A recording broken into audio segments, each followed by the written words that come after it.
నమస్తే welcome to our channel. బంగ్లాదేశ్ను కొన్నాళ్లుగా కుదిపేస్తున్న విద్యార్థుల ఆందోళనలు ప్రధాని షేక్ హసీనా పదవికి ఎసురు పెట్టాయి. ఎడతెగని హింసాత్మక ఘటనలు ఆ దేశాన్ని మరోసారి సైన్యం పాలేశాయి. కొద్ది నెలల క్రితమే వరుసగా 4వ బంగ్లాదేశ్ పాలనా పగ్గాలు స్వీకరించిన హసీనా మరో మార్గాంతరం లేక స్వదేశాన్ని వీడాల్సి వచ్చింది. క్లిష్ట పరిస్థితులను ఎదుర్కొంటున్నాము అంటూ ప్రజలకు సందేశమిచ్చిన బంగ్లాదేశ్ సైన్యాధ్యక్షుడు మధ్యంతర ప్రభుత్వ ఏర్పాటును ప్రకటించారు. సర్కారీ కొలువుల్లో రిజర్వేషన్ల సంస్కరణలకు పట్టుబడుతూ గత నెలలో బంగ్లాదేశ్ విద్యార్థులు రోడ్లపైకొచ్చారు. వారి నిరసనలు హింసాత్మకంగా రూపుదాల్చడంతో ప్రభుత్వం దేశవ్యాప్తంగా వర్సిటీలను మూసివేసింది, సైన్యాన్ని రంగంలోకి దించింది. ఆందోళనకారులకు అధికార అవామీ లీగ్ అనుబంధ విద్యార్థి సంఘాలకు మధ్య ఘర్షణల్లో దేశం అగ్నిగుండమైంది. బంగ్లాదేశ్ స్వాతంత్ర సమరయోధుల వారసులకు ప్రభుత్వ ఉద్యోగాల్లో 30% మేర ప్రత్యేక కోటా ఉంది. దాని లబ్ధిదారుల్లో అత్యధికులు అవామీ లీగ్తో అనుబంధం ఉన్నవారు కావడం ఇతరులకు కంటగింపుగా మారింది. నిరసనోద్యమాల ఫలితంగా 6 ఏళ్ల క్రితం రిజర్వేషన్లను సర్కారు రద్దు చేసింది. కోటాకు అనుకూలంగా కిందటి నెలలో హైకోర్టు తీర్పు వెలువడిన దరిమిలా విద్యార్థులను ప్రతిపక్షాలు రెచ్చగొట్టడంతో బంగ్లాదేశ్ భగ్గుమంది. సుప్రీంకోర్టు స్పందించి రిజర్వేషన్లను 5% తగ్గించడంతో పరిస్థితి కాస్త సద్దుమణిగింది. అంతలోనే హసీనా రాజీనామాకు పట్టుబడుతూ నిరసనకారులు పలు ప్రాంతాల్లో వీరంగాలేశారు. ఈ ఘర్షణల్లో ఇంతవరకు 300 మంది వరకు ప్రాణాలు కోల్పోయారు. ప్రస్తుత పరిణామాలతో కొన్నేళ్లుగా ఆర్థికంగా బలమైన అడుగులు వేస్తున్న బంగ్లా భవితవ్యంపై నీలినీడలు కమ్ముకున్నాయి.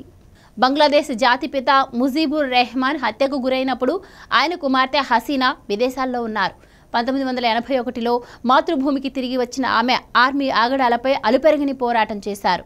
తండ్రి స్థాపించిన అవామీ లీగ్ సారథ్యం చేపట్టి 1996లో తొలిసారి ప్రధానిగా ఎన్నికయ్యారు. 2001లో ఓడిపోయిన 2009లో మళ్లీ అధికారంలోకి వచ్చిన హసీనా అప్పటి నుంచి ప్రతి ఎన్నికల్లోనూ విజయం సాధించారు. ఆమె పాలనలో ఆ దేశ తలసరి ఆదాయం 3 రెట్లు పెరిగింది. దక్షిణాసియాలో 2వ అతిపెద్ద ఆర్థిక వ్యవస్థగా బంగ్లాదేశ్ ఎదిగింది. కానీ దేశంలో దాదాపు 2 కోట్ల మంది యువతకు ఉపాధి కరువైనట్లు పరిశీలనలు వెల్లడిస్తున్నాయి. ద్రవ్యోల్బణం 10% చేయడంతో సామాన్యుల జీవితాలు దుర్భరమయ్యాయి. అధికార గణం అవినీతిపైన ప్రజల్లో తీవ్ర అసంతృప్తి గూడు కట్టుకుంది.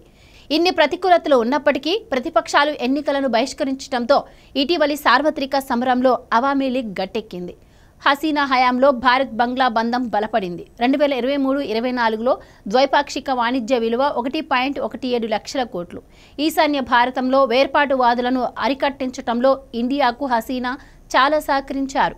స్వాతంత్రం అనంతరం బంగ్లాదేశ్ సుదీర్ఘకాలం సైనిక పాలనలో మగ్గిపోయింది. అదే పరిస్థితి మళ్లీ తలెత్తడం ఆ దేశ ప్రజాస్వామికవాదులను తీవ్రంగా కలవరపరుస్తోంది. విస్తరణవాదంతో బుసలు కొడుతున్న చైనా ఢాకాను తన గుప్పెట్లోకి తెచ్చుకొని ఇండియాను చక్రబంధంలో ఇరికించాలని తలపోస్తోంది. భారత్తో చెలిమికి ప్రాధాన్యమిచ్చే హసీనా పదవీచ్యుతికి కారణమైన తాజా ఘర్షణల వెనుక డ్రాగన్ హస్తం ఉందన్న అనుమానాలు ఉన్నాయి. బంగ్లాదేశ్ పరిమాణాల పట్ల అత్యంత అప్రమత్తంగా వ్యవహరించడం స్వీయ భద్రతా దృష్ట్యా ఇండియాకు ప్రాణావసరం.